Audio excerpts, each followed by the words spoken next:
Welcome to Brain Lady Speaks with Julie Anderson on the Lessons in Joyful Living Radio Network. Julie Brain Lady Anderson is considered to be one of the nation's top experts on the brain-personality connection. She has been inspiring her audiences to fire up their brains and ignite positive changes in their relationships. And now she is here to bring that knowledge to you. The information she shares will help those who hear it to accelerate their success in life and business through the discovery of their natural gifts and maximizing their brain power.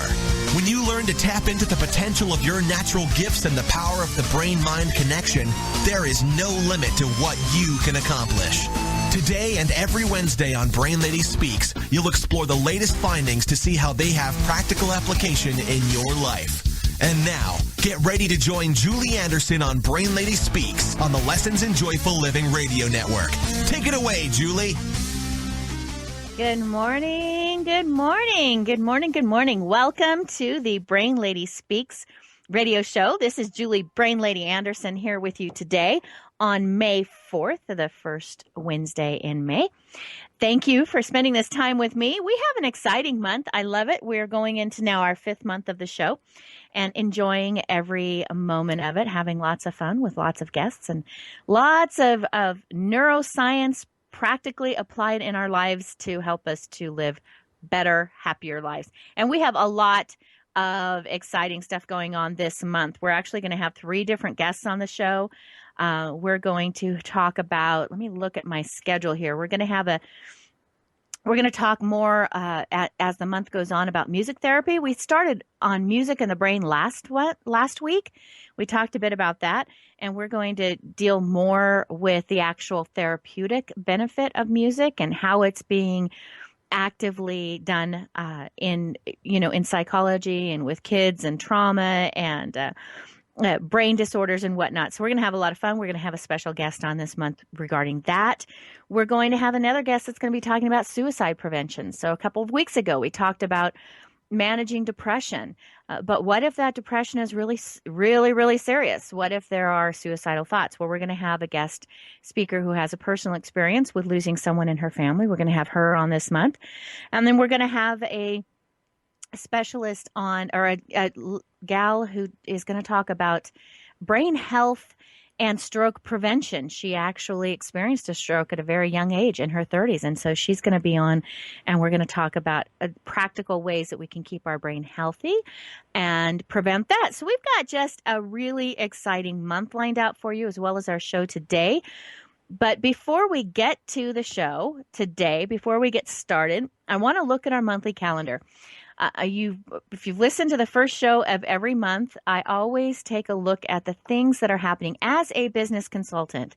One of the things that I always tell my clients to do is take a look at what's going on around you or what's going on in the calendar, what's happening in the news. What can you use to wrap in and benefit your business in a marketing aspect?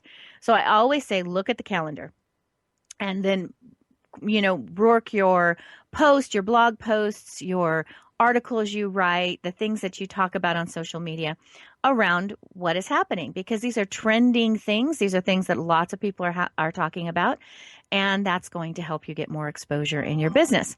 So what's going on in May? What's special about May that we can wrap into our businesses or into our activity? Well, May is ALS Awareness Month. A lot of, over the last couple of years with the ALS Water Challenge, Ice Bucket Challenge, that got a lot of attention. ALS Asthma Awareness Month. It is Asian Pacific American Heritage Month.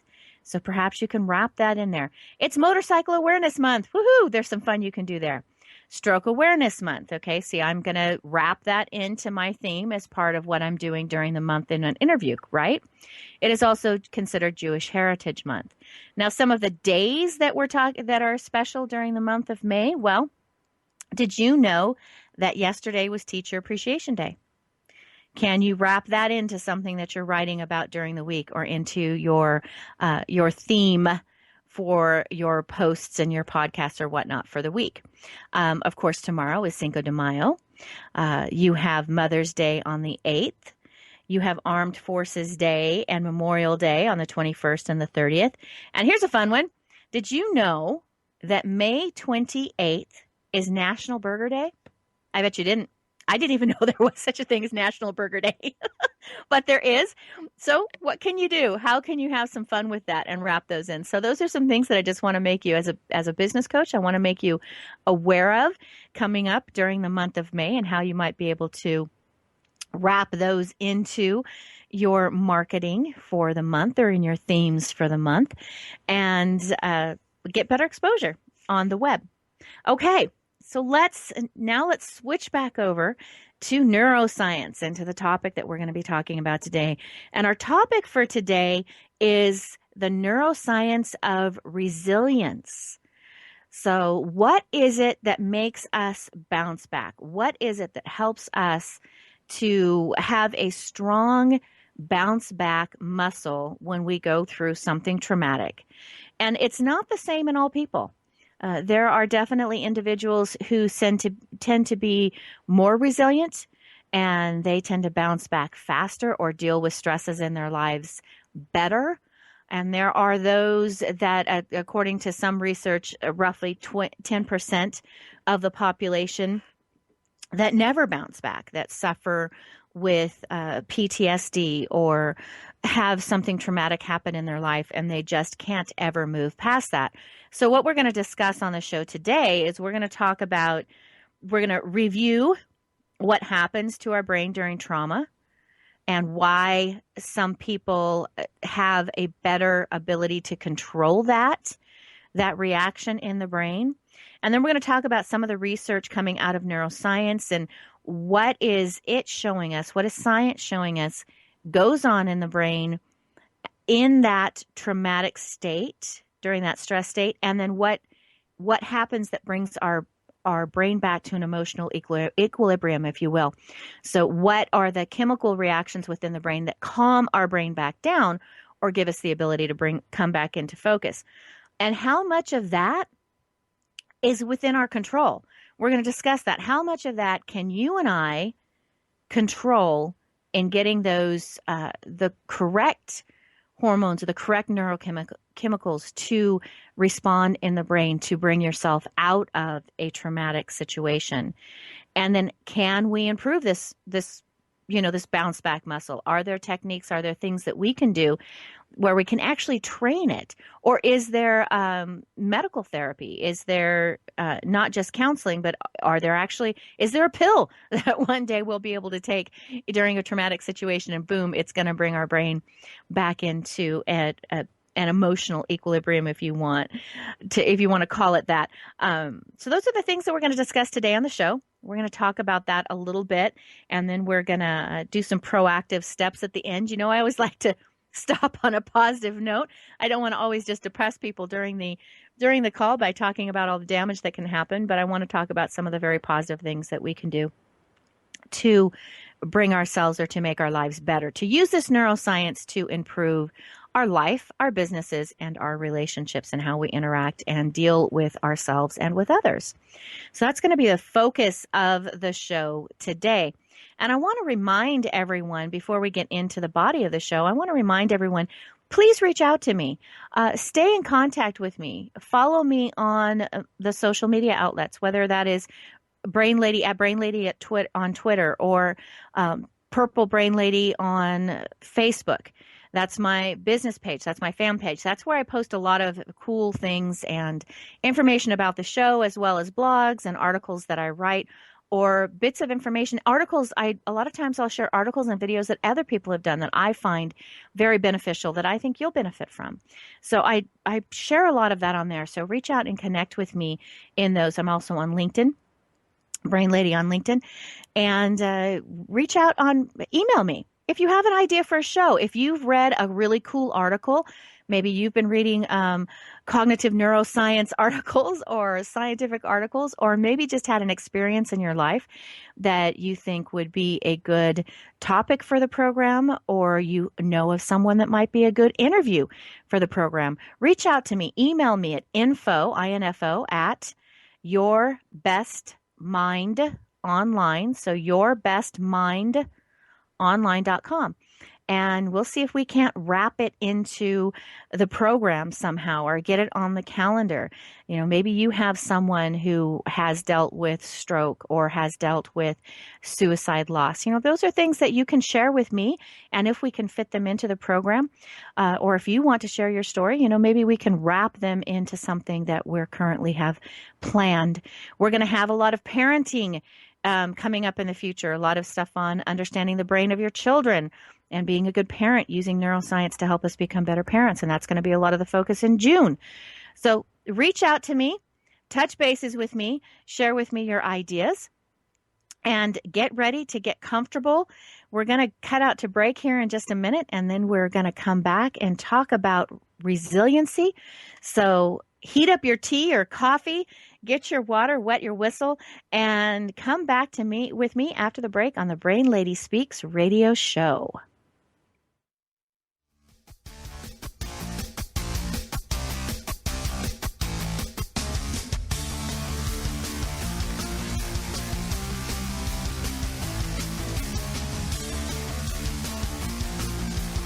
With her thorough understanding of brain chemistry, Julie Anderson provides you with tools and processes that will change your life in a positive way.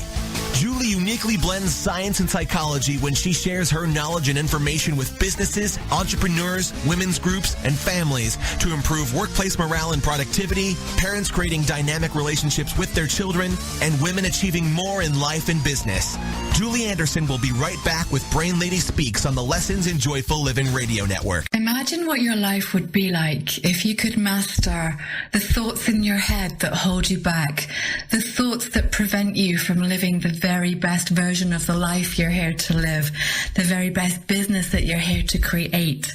I'd like to invite you to join the Art of Personal Mastery, the free online event that starts the 11th of April.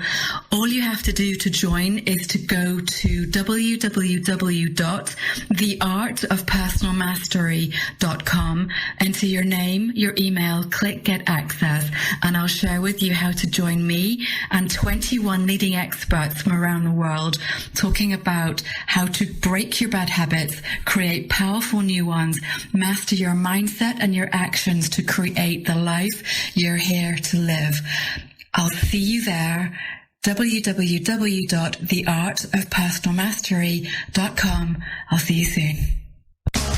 Welcome back to Brain Lady Speaks on the Lessons in Joyful Living Radio Network. By including the latest scientific research on the brain-personality connection, Julie Brain Lady Anderson provides her clients with the all-important why behind what people do and how they think. The information she shares will help those who hear to accelerate their success in life and business through the discovery of their natural gifts and maximizing their brain power. Here again is your host, Julie Anderson, with Brain Lady Speaks on the Lessons in Joyful Living Radio Network. Good morning and welcome back. Welcome back to the show. Okay, so let's just dive right into this topic of resiliency. What is resiliency? What does it mean to be emotionally resilient? Well, this is our bounce back muscle. So when we go through a stressful situation, whether that stressful situation is burning your toast in the morning, or it is something highly emotionally traumatic, such as going through a natural disaster or experiencing, severe abuse as a child, what it is, how fast, how strong is that muscle? How well do we bounce back? And in general, most people manage to do it okay. They manage to get back up on their feet, given enough time, and continue to move forward in their life. Some people do it more rapidly than others. They just seem to bounce back stronger. They have a heftier muscle. And other individuals, as I mentioned earlier, about 10% of that population that are not very good at bouncing back. As a matter of fact, they're very poor at bouncing back. They suffer emotionally for their entire life, really struggle with getting past certain trauma. So let's go back and review real quick, because we've done this on previous calls, but I think it's important to take a look and remind everyone what happens in our brain during a traumatic experience. All right. So there was an article that was written in March of 2009, Scientific American, and I like the way that they put this. So I'm just going to kind of quote this. It says, when faced with danger, the brain initiates a chemical cascade that primes you to put them up or run away. In other words, that fight or flight, right? It says, in turn, a series of chemicals in the brain can dampen this response, thereby promoting resilience to stress.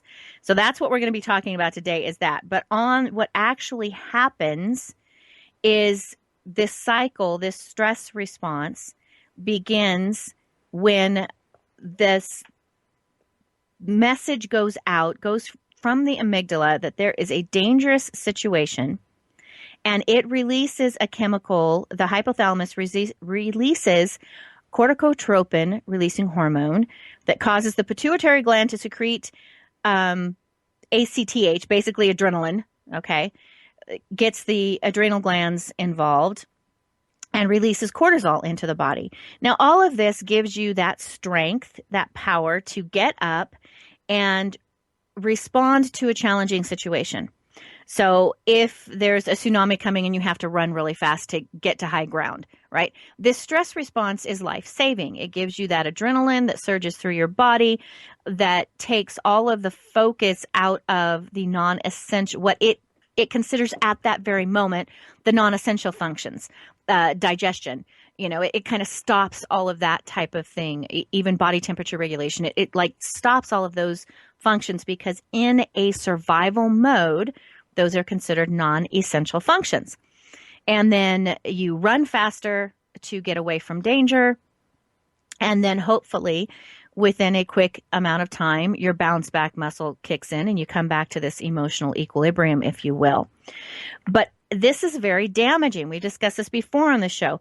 When you are going through this situation, your body continues, if you're constantly under stress, your body continues to produce this cortisol. The adrenal glands continue to push this out. And this can actually damage brain cells in the hippocampus and the amygdala. And these are regions of the brain that are involved in memory and emotion. So you wind up being an emotional and physical wreck if you are in this constant surge of stress. If your brain is constantly feeling under stress. And we've talked about this. Go back and listen to one of the previous shows on stress. Could it be killing you? I go into this in a little bit more detail. But that, in a nutshell, is what happens in our brain. And what happens for individuals who suffer from things such as, say, PTSD, those types of situations, what goes on in the brain is very, very similar to what initially happened in the beginning of an attack. So when, for example, there was a study that was done in 2000 by Dennis Charney and other researchers at Yale University, and it was affiliated at the time they were doing this study, affiliated with a VA hospital in West Haven, Connecticut.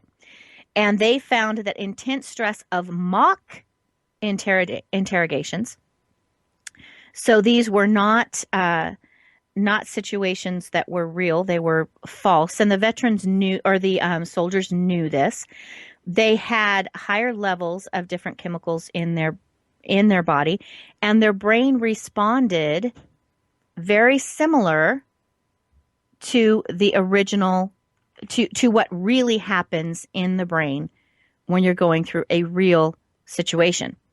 So the thought process is, and what they've studied when they've studied the brain, is that individuals, when you are rehashing or you are reliving certain experiences, such as in post-traumatic stress disorder, the brain relives it as if it was actually still in that situation.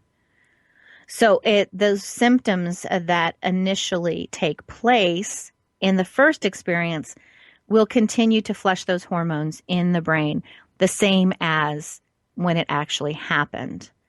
So it's something that that some people deal with and they fight with quite a bit. They experience this quite a bit because they just aren't able to do this bounce back.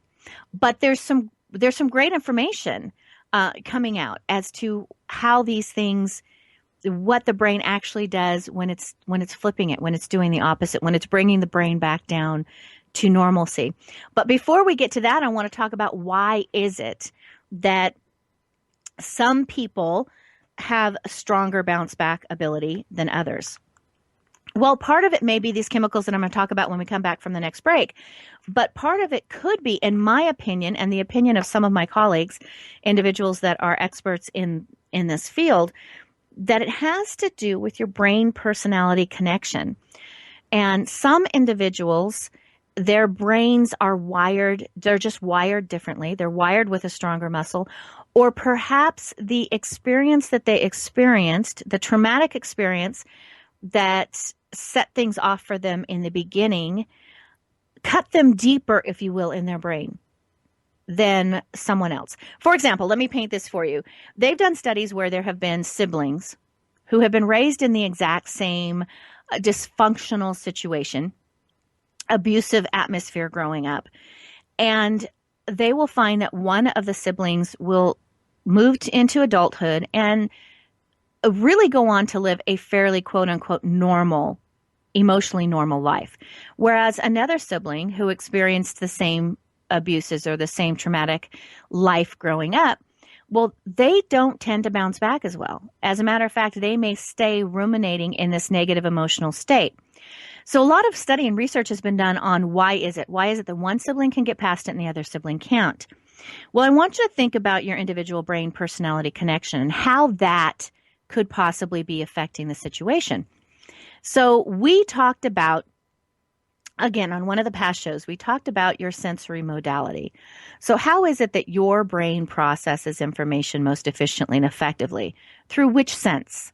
And there are three main modalities. There is auditory, there's visual, and there's kinesthetic. So the auditory processes information most efficiently and effectively based on what they hear, sound, words, the visual based on what they see, what comes in through their eyes, and the kinesthetic based on what they feel. Okay? You want more information on that, go back and listen to the other show.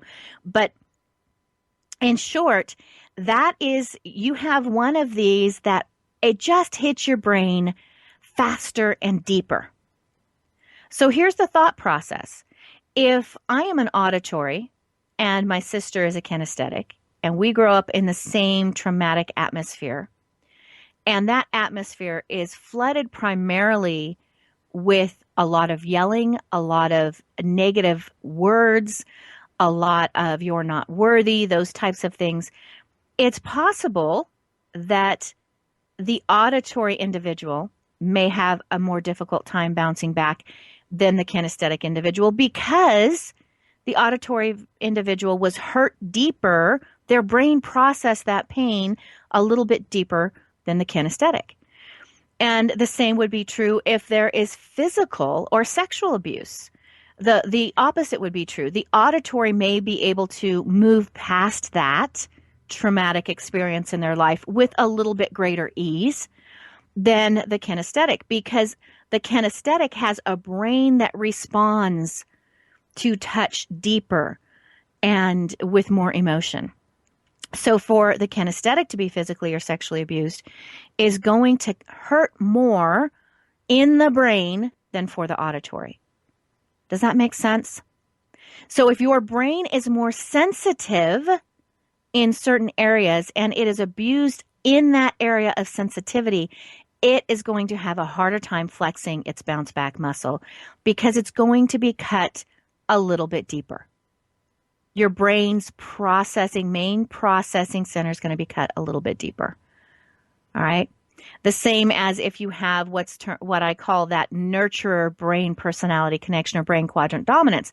If you are in a situation where you lose someone in your life that really messed up that harmony in your life, you may have a harder time dealing with it and getting past that emotion and healing from it than, say, someone who is more left-brained or more logical or more looking at things with a less emotional type of a viewpoint.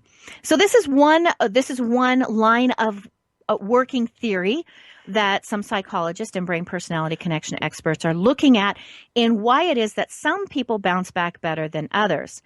And another line has to do with the bounce back hormones.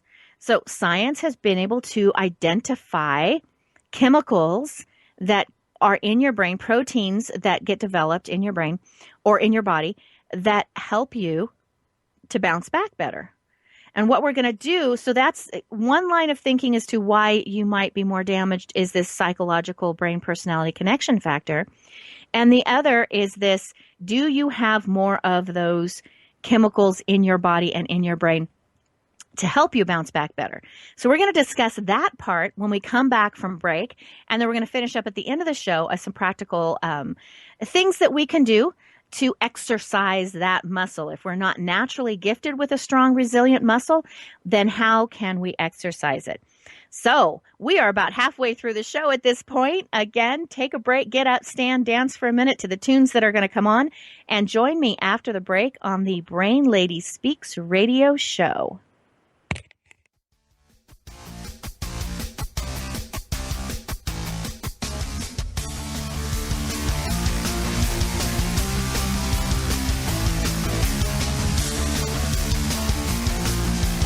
With her thorough understanding of brain chemistry, Julie Anderson provides you with tools and processes that will change your life in a positive way. Julie uniquely blends science and psychology when she shares her knowledge and information with businesses, entrepreneurs, women's groups, and families to improve workplace morale and productivity, parents creating dynamic relationships with their children, and women achieving more in life and business. Julie Anderson will be right back with Brain Lady Speaks on the Lessons in Joyful Living radio network. Congratulations on being the proud owner of an adorable, soft, cuddly, sweet-smelling, smiling, cooing, hungry, tired, gassy, screaming little bundle of joy. So now what? Where's the owner's manual for this thing? Where are my instructions? Right here. It's Baby and Toddler Instructions with Blythe Lipman on TogiNet.com. Infant care specialist Blythe Lipman has worked with babies for over 20 years and works extensively with new parents, providing workshops, in-home visits, tips, and daily phone calls to ease those frazzled nerves.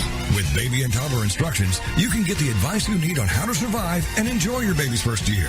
For more information on Blythe and how she can help you, go to babyinstructions.com. From 32 ways to stop a baby from crying to 14 ways to get a baby to eat and so much more. It's Baby and Toddler Instructions with Blythe Lipman on TogiNet.com. Have you heard? The pages of American Patchwork and Quilting magazine come to life on our new weekly online radio show, American Patchwork and Quilting. Join Pat Sloan, our blogging and quilt designer host, as she talks about the latest trends, ideas, and inspirations. Her guests include quilt pattern designers, authors, quilt shop owners, and our editors. All quilters, just like you. Call in with your questions. Get quilting tips from industry experts. Learn about free patterns. Hear behind-the-scenes stories from our magazines, American Patchwork and Quilting, Quilt Sampler, and Quilts and More. Get the scoop on free stuff and find out more about the best independent quilt shops in North America. To listen to a live show, tune in Monday at 4 p.m. Eastern. Just log on to allpeoplequilt.com/radio. To hear past shows, go to iTunes and search for American Patchwork and Quilting Radio. We hope you'll join us because we know that quilting changes everything. Welcome back to Brain Lady Speaks on the Lessons in Joyful Living radio network. By including the latest scientific research on the brain-personality connection, Julie Brain Lady Anderson provides her clients with the all-important why behind what people do and how they think. The information she shares will help those who hear to accelerate their success in life and business through the discovery of their natural gifts and maximizing their brain power. Here again is your host, Julie Anderson, with Brain Lady Speaks on the Lessons in Joyful Living radio network. Welcome back. Welcome back. Okay. So resiliency, what is going on in the brain that happens that will tone down the brain's alarm system a little bit, and why some people may have this going on a little bit with a little bit higher levels of these hormones. So we know that these stress hormones are there to help us in difficult situations where, well, there are also chemicals and hormones in our brain that will lessen the effects of cortisol. Okay, that will slow down or bring your body back to this emotional equilibrium that I talked about earlier. So two of these that they're doing a lot of research on is DHEA, and you've probably seen this in the health food store. It is, let's see if I can pronounce this correctly, dehydroepiandrosterone. Yes, it is drosterone. There is an R in there. So dehydroepiandrosterone, that is DHEA. And it, as I said, it can lessen the effect of the cortisol. So we know that an overabundance of the cortisol produced by the adrenal glands can actually damage brain cells in areas of the hippocampus and the amygdala. So we don't want that, especially because this is heavily involved with memory and emotion. And the last thing any of us want to do is have any more difficulty trying to figure out where we put our keys, right? we want to hang on to our memory. So this DHEA, it seems to lessen the effect of the cortisol, which is really positive. And some individuals may have a better ability. Their brains may be more capable of producing this. Another chemical in the brain is neuropeptide Y. And it appears to reduce anxiety by counteracting the effects of corticotropin-releasing hormones that are being released by the hypothalamus. So again, it's like the body goes into, you're running away from the tsunami, you're running away from the tidal wave that's coming towards you, right? You get to a high ground, you take a couple of deep breaths, and now what the brain does is it says, okay, the immediate danger is over.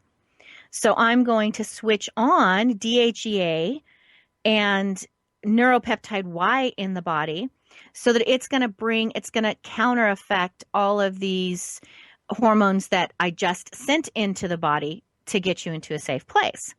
And this will allow the body then to turn on those important functions, the digestion and all of these different things that it took the energy away from to be able to, do the fight or flight. So this is a positive finding, or a positive thing that they have found. They have done different studies. Again, this study that was done at the Yale University and the VA hospital in West Haven, Connecticut, they found that under intense stress of interrogations, U.S. soldiers who had higher blood levels of the neuropeptide Y performed better during these exercises. So they seem to keep their cool better. They seem to have a better head about them, so to speak. There was another study that was done in 2006 at the Bronx Veterans Affairs Medical Center, and they discovered that elevated levels of the chemical, the neuropeptide Y, in combat veterans meant a lower risk of them suffering from PTSD.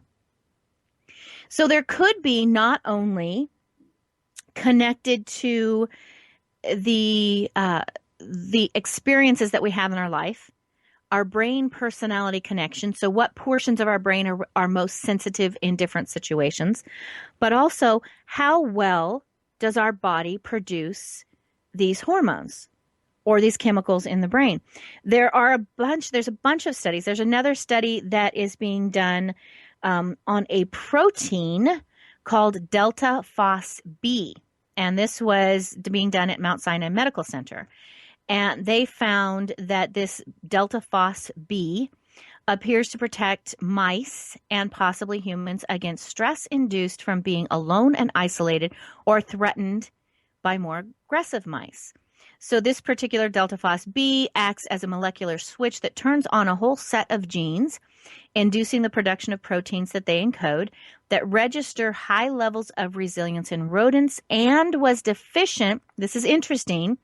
So this delta phos B was deficient in postmortem brain tissue of depressed patients, so depressed people. So some of the studies was being done on mice, on rodents, but they did postmortem, when they did the autopsies, the postmortem discovery in the brain was that this protein, this delta phos B, was much lower. It was deficient in individuals who had suffered from depression. So we're noticing not only is it connected to a life experience, to our brain wiring, but also to how well our brains or our bodies develop or promote these different anxiety reducing hormones or even proteins. Pretty exciting information, because now the thing is okay, now that we have this knowledge, what can we do with it? Now that we know it could be a combination here of your brain personality connection being damaged on your sensitive nerve, so to speak, your brain nerve. It's these different hormones or chemicals or proteins in the brain. So can there be a pill or pills that can help out? Well, let's not be too overly. I don't want you to just go running out after this show and stocking up on DHEA and trying to find a source of neuropeptide Y so that you can deal with stress better. I'm not saying that. I personally do have a bottle of DHEA in my cupboard, but I'm not necessarily promoting that or advocating that as your new treatment for stress. But it is interesting to look at what's coming out of neuroscience and how there is the potential that these types of things can be helpful. But we have to be careful, because it is kind of everything you have to take with a holistic approach, especially when we're talking about the brain or when we're talking about physical health, because there is a ton of information and you kind of have to weigh it all in balance. And there are individuals who have really studied people who have gone through a lot of traumatic experience. There's a gentleman called Dr. Bonanno, and he did studies on following individuals during and after very difficult situations. For example, he studied at a Catholic university in Columbia. He interviewed survivors of sexual abuse. He interviewed survivors, the New Yorkers who had gone through the 9/11 attacks. The Hong Kong residents who had lived through SARS. And he looked at them and he studied what they went through as they were going through the stress and the emotions and then into survival years later. And in actuality, being melancholy, being sad, having that grief immediately during a traumatic experience, that's normal. And trying to suppress that is not something you want to do. It's a normal process that your brain has to go through. The key is how do you strengthen your bounce back muscles so that you don't stay in that situation? And there's a lot of different things that they've done, and we're going to discuss more of it when we come on the last segment. But it's interesting when studying post-traumatic PTSD that they have to get people to work through that, whatever that initial trauma was. And there's even debates on how to actually do that. There is, for a long time, there was suggestion of, and I personally feel this is a great way to do it, and that's joining support groups. I think there's enough study out there to say that support groups are good. But at the same time, they're saying that there should be some caution with this, because reliving the event too often or too much can create too much of the stress release continuing to happen within your brain. So you have to balance that with very positive experiences, doing things such as laughter therapy. I know that sounds very strange, but laughter therapy, right? Things that are going to make you happy, things that are going to make you feel those. In the past, I've talked about what happens in laughter in the brain and how it actually releases endorphins, and endorphins are very healthy. But you have to understand what's actually going on in the brain. Neuroscientists have seen how, by looking at these, using SPECT scans, they measure the blood flow in individuals recounting traumatic events. And when a non-traumatic memory is induced in a person, in this case it was Vietnam veterans, the brain was shown to fire equally on the right and left side of the brain, right and left hemispheres of the brain. However, when the traumatic flashback was induced, the brain's right hemisphere where images, visions, and emotions originate, become extremely active and the left brain shuts off. So that's why I'm saying that you can't, when you're reliving that moment over and over and over again in your brain, you are having that same chemical reaction of the amygdala kicking into gear and the cortisol flushing into the system. So what you have to do is you have to develop the ability to induce that, or start flexing and working that bounce back muscle, that resilient muscle, as soon or as quickly as these negative thoughts or the negative memories come into your brain, because you have to induce that counteraction that we talked about. You want to get the brain to kick out the DHEA naturally and the neuropeptide Y naturally. So there are certain steps and certain things that you can do that might be very helpful in calming the brain down and getting it to do this better. So when we come back from break, we're going to discuss those in more detail. So stand up again, wet your whistle, take a sip of your hot tea or coffee, and join me for the last segment on the Brain Lady Speaks radio show.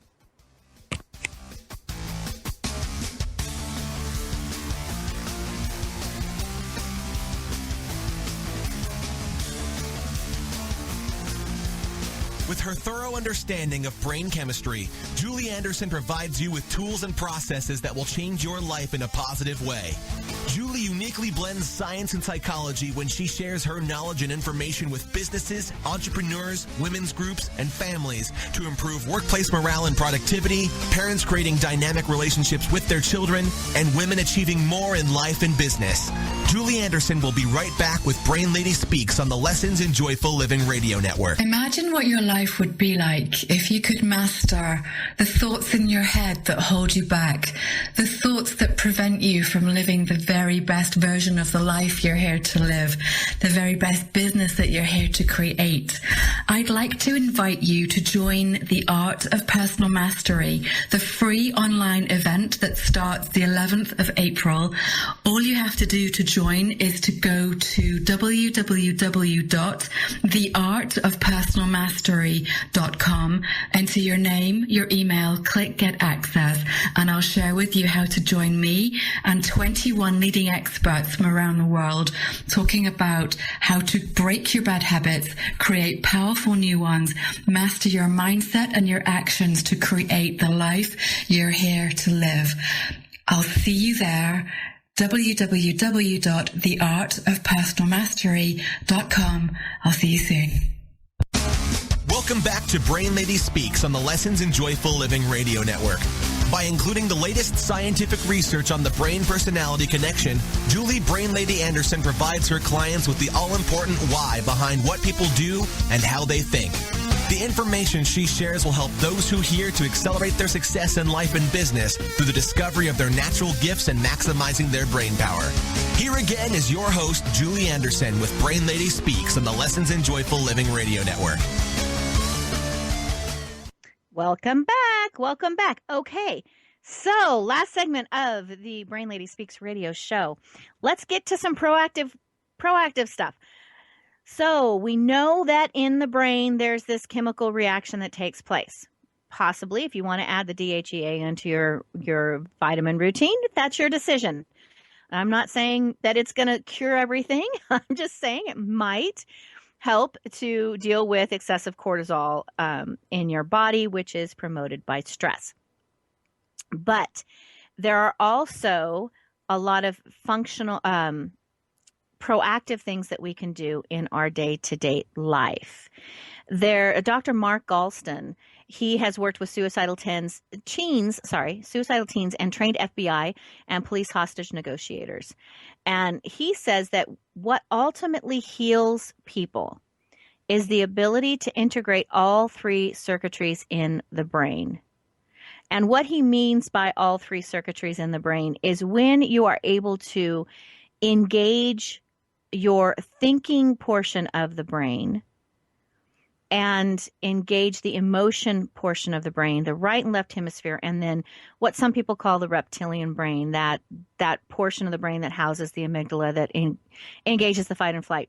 When you can actually engage them and think your way through it, it becomes, you can become much more effective at bringing yourself back to this emotional equilibrium that we've talked about and calming your brain and stopping the stress hormones from kicking in.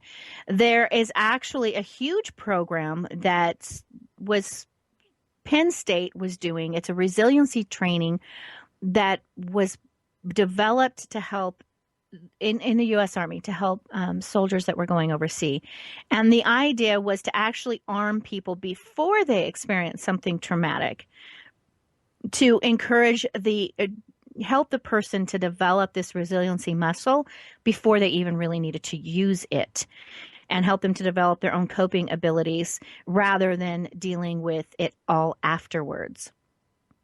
And there's some pretty interesting things that they are talking about doing, because it works as well afterwards as it does beforehand. So things that you can do. One is the Penn Resiliency Program says that the training involves such mental reframing, or such mental exercises as reframing.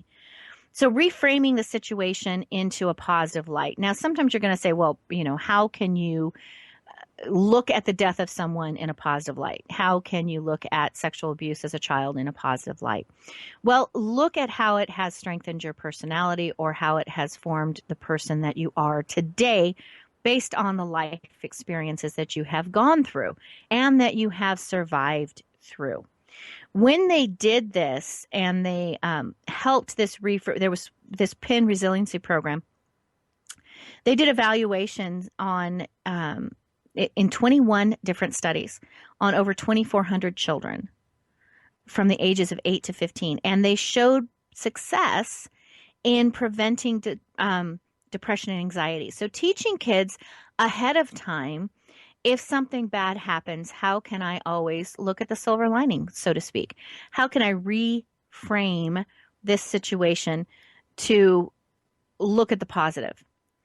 So working through these steps, you have to become physically aware of what's going on in a stressful situation. So when you're in this moment of depression, or you're in this moment of extreme stress, be cognitively aware of what's going on in your body. What do you feel? Are you sick to your stomach? Are you shaking your leg? Are you twirling your hair? What are you physically doing, and why? Why are you doing this? Then you want to really identify emotionally what's going on. So what's happening in your emotions? What are you feeling? Now, sometimes this is a lot more difficult for men to do. Remember, men do not have as great access to language centers on the right side of the brain, which is where where emotions are housed, or where it's greater access to emotion is on the right side of the brain. So men have a harder time journaling feelings or speaking feelings because they have a harder time attaching words to their emotions. But it's work through it and become physically aware of become emotionally aware of what you are actually feeling. Because sometimes you can think you're angry when in actuality you're afraid. You're afraid of the outcome of what might happen in a situation. That you're identifying the true sense of your emotion is very important, because that is going to help you to make the next step. What do I do about this emotion? Is it really necessary to be fearful in this particular situation? Is it really a situation that I need to flee from, or that I need to shut down from? Maybe it's just triggering an emotion from the past, triggering an emotion from an experience that you previously had. Remember, when they're scanning the brain, recalling past memories, past negative memories, the chemical responses are the same as if you actually went through it initially, or when you actually went through it initially. So walk your way through. And oftentimes this just takes taking a deep breath. It's not like, okay, I'm got to go sit in my room or in my office for an hour and walk through all of these emotions. No, that's not what I'm saying. It doesn't take that long. It can literally be done within just a few seconds once you start to really train your bounce back muscle, because you're going to walk through these steps fairly fast. You're going to go, okay, what am I feeling? Or what am I doing physically? Where is that coming from? What am I feeling? what is it really? What is the real true source of it? Is it this particular situation, or is it my response to this situation because it was similar to one in the past? Is this situation really something that needs to be causing me this amount of stress?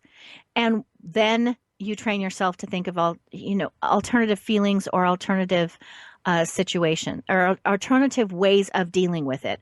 So if you deal with it emotionally, what's going to be the consequence? What's going to be the result if you act on this emotional impulse that you're feeling versus what can I do? What would be a better way or a positive way to work through this situation for a positive outcome? And the more that you do this, you take a deep breath.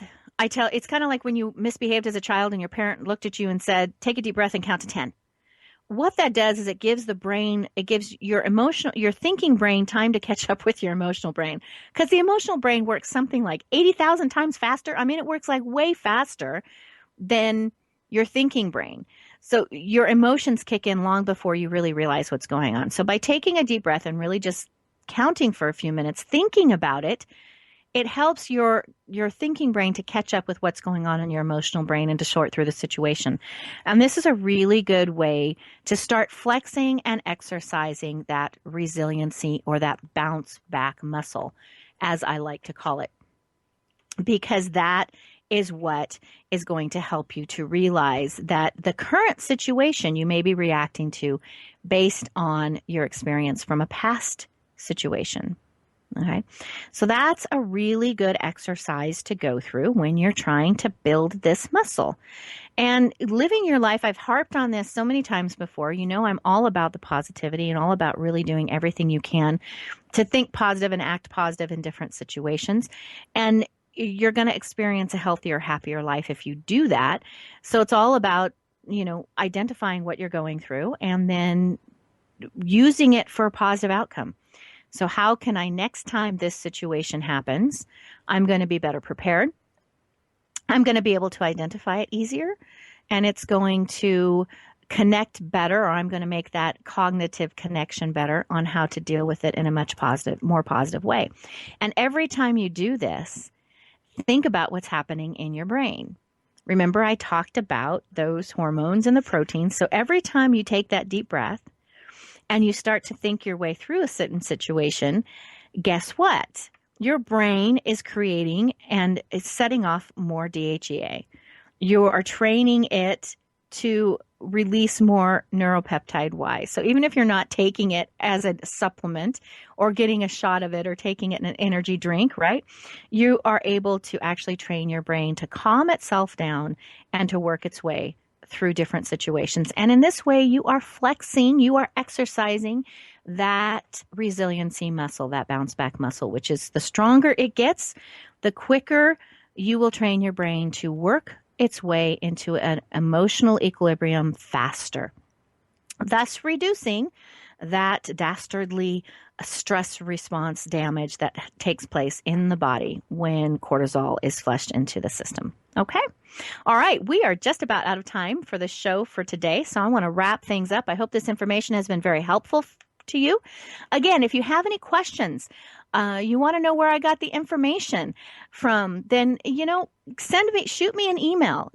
Get in touch with me. You can email me at info@yourbestmindonline.com or info@brainladyspeaker.com. Either one will get to me. My assistants will go through it and will get to me, and we'll answer your questions, as many as we can get through. And we will also, like I mentioned in the beginning of the show, be sure to give me any ideas, thoughts, feedback. We are also on iTunes. So if you're listening to this show live right now and you want to go back and listen to it again, you can look up Brain Lady Speaks on iTunes. You want to share it with someone in your family or some of your friends and colleagues, you can look up Brain Lady Speaks on iTunes, and there I will be. Pretty easy to find me.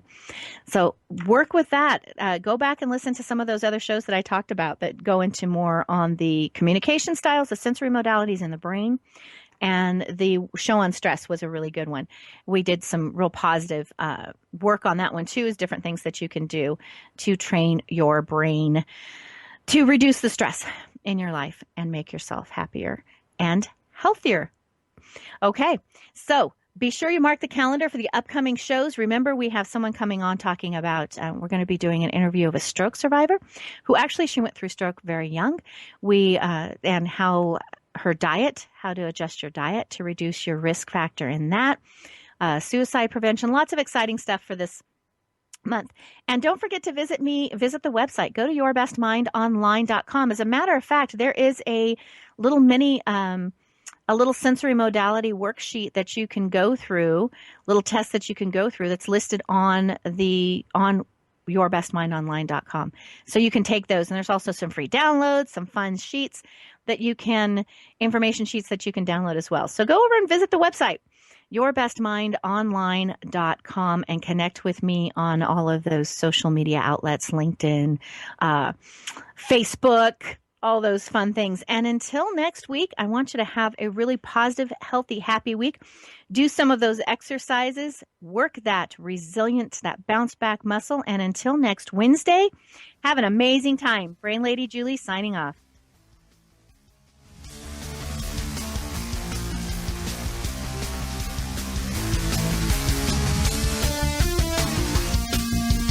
Thank you for tuning in to this episode of Brain Lady Speaks with Julie Anderson. Julie Brain Lady Anderson is considered to be one of the nation's top experts on the brain-personality connection.